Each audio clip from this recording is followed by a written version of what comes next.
Hello అండి. ఎవరో చెప్పారని చెప్పేసి మా హస్బెండ్ అయితే ఇది లోకల్ షాప్‌లో దొరికే అంటే లోకల్ ఏరియాలో తయారు చేసే లిక్విడ్స్ అనమాట.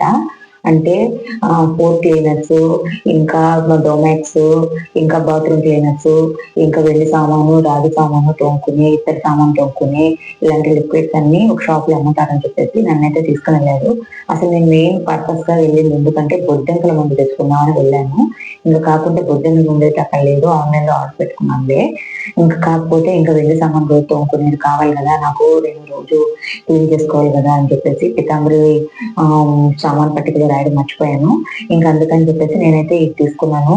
అసలు నమ్మేవాళ్ళు ఉంటే మోసం చేసేవాళ్ళు చాలా మందే ఉంటారు. అది ఖచ్చితము. ఇది నురగ లేదు, ఏమీ లేదు. ఓన్లీ వాటర్ ఉన్నట్టున్నాయి. ఇంకా సామాను మీద మురికేం అదే ఆయిల్ ఏం పోతదండి. ఇంకా అందుకని ఏం చేశానంటే నేను ఇంకా సోప్‌తో కడిగేసుకున్నాను.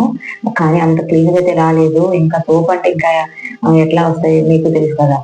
ఇంకా పీతాంబరిని తెచ్చుకొని బాగా రుద్దుకుందామని చెప్పేసి నేనైతే సోప్‌తో అట్టట చేశాను. ఇంకా ఆయిల్ అయితే శుద్ధ వేస్టు అసలకి బాగానే లేదు.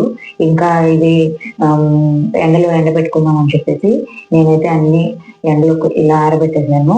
కొంచెం ఆరితే బావుంటాయి. తడి తడిగా క్లాత్‌తో తుడిచినా గూడా కొంచెం వాటర్ ఉంటే మచ్చలాగా ఉంటాయి. అందుకోసం ఎందుకైతే మనకి ఎండ బాగా పడుతుంది. ఇంకా ఎండకి లోటెందుకండి. అందుకని ఎండలో అయితే ఆరబెట్టుకున్నాను ఆరిన దాకా.